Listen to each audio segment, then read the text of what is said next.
제 나름대로 정원에서 저만의 레시피를 만든 거를 잠깐 공개하도록 할게요. 많은 분들이 양에 되게 민감하게 반응하세요. 그거를 꼭 채워야 이게 완성이 되는 것처럼. 근데 우리는 또 어떤 민족입니까? 대충 해도 되는 한국 민족이잖아요. 일반적인 부산물들을 적당한 비율로 섞어주면 된다는 개념으로 이해하시면 좋을 것 같아요.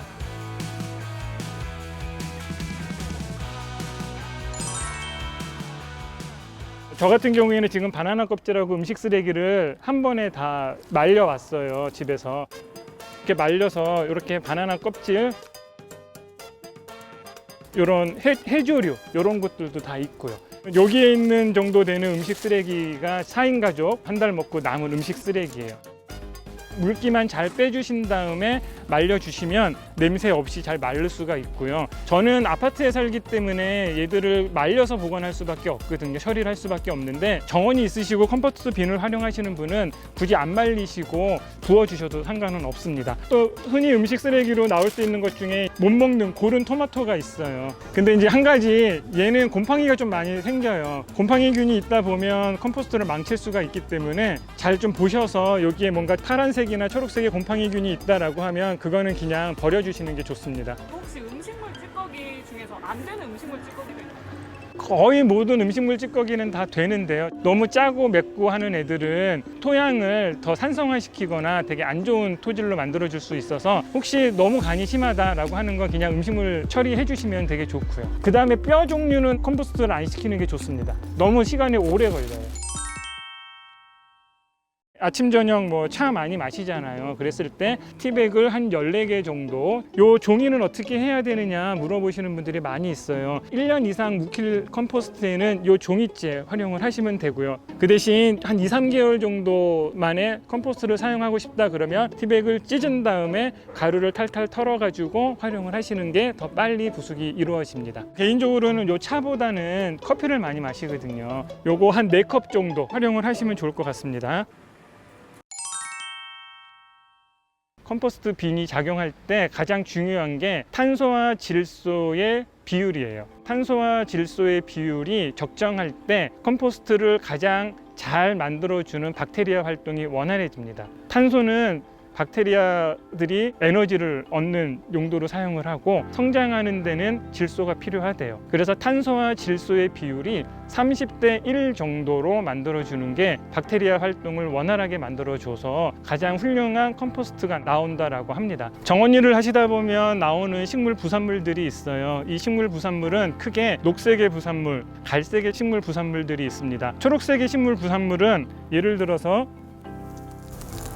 이 잔디, 요건 초록색이죠.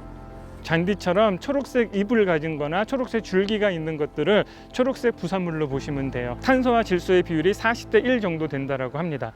그리고 갈색의 부산물은 이제 고사지 정리, 요 나무 줄기들, 이것들을 이용하시면 되고요. 얘들은 탄소와 질소의 비율이 약 20대 1 정도가 됩니다. 보통 식물 부산물을 섞을 때 초록색 식물 부산물 절반, 그 다음에 요 갈색의 식물 부산물 절반 이렇게 섞어주시면 가장 원활하게 박테리아 작용을 할 수 있게끔 성분이 만들어진다라고 합니다. 식물 부산물들 제가 이제 모아봤어요.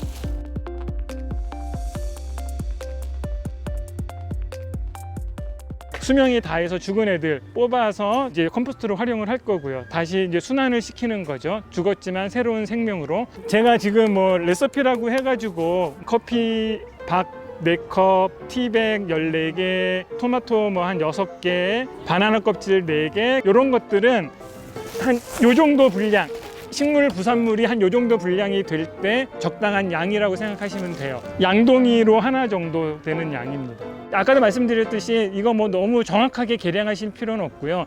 내 집에서 한 이 정도 되는 식물 부산물이 나왔을 때 2, 3주 정도에 나오는 우리 집 과일 껍질, 커피 찌꺼기 이런 것들을 한 번에 잘 정리해서 집어넣는다라는 개념으로 보시면 될 것 같습니다.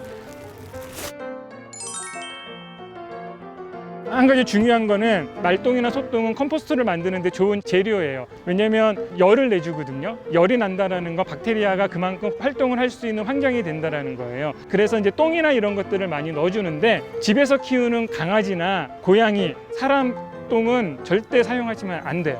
얘네들 변 속에는 기생충이 있을 수 있어요. 이 기생충은 컴포스트를 되게 나쁜 성질로 만들어주는 애들이고요. 없으면 변은 없어도 됩니다. 지금부터 컴포스트 빈에 이 재료들을 넣고 컴포스트를 만드는 작업을 한번 해볼게요.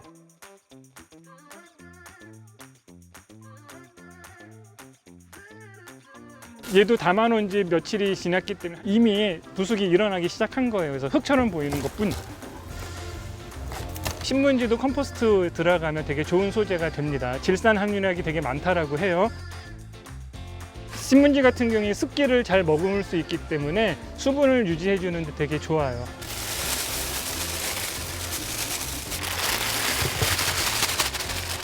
다음으로 티백. 껍질을 까서 넣는 것도 좋지만 저는 좀 오래 두고 묵혀볼 생각이라서 이 상표만 제거하고 사용하도록 하겠습니다.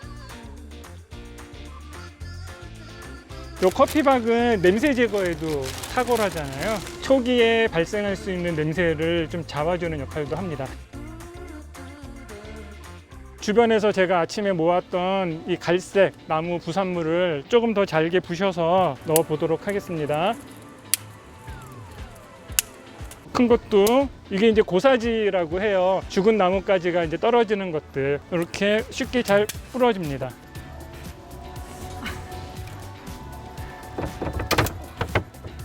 자, 이렇게 해서 집어넣어 줄게요. 그 다음에 뒤집어 주는 일이 되게 중요해요. 컴포스트를 섞을 때 제일 중요한 도구, 포크. 그거 없으면 어떡해요? 손으로 아니면 삽으로 한 달 정도 후에 한번 섞어 주시는 것도 괜찮습니다. 이게 좀 깊어요. 1m가 좀 넘기 때문에. 그래서 여기서 이렇게 바로 뒤집으면 좀 힘들잖아요. 얘들을 사용을 하는 겁니다. 한 2칸 정도 빼주신 다음에 이 높이에서 뒤집어 주시면 훨씬 원활하게 컴포스트를 뒤집을 수가 있어요. 뒤집는 것도 중요하지만 이렇게 잘게 부숴주면 부숴줄수록 박테리아 활동이 원활하게 이루어져서 훨씬 더 빠른 시간 내에 컴포스트가 만들어질 수가 있습니다.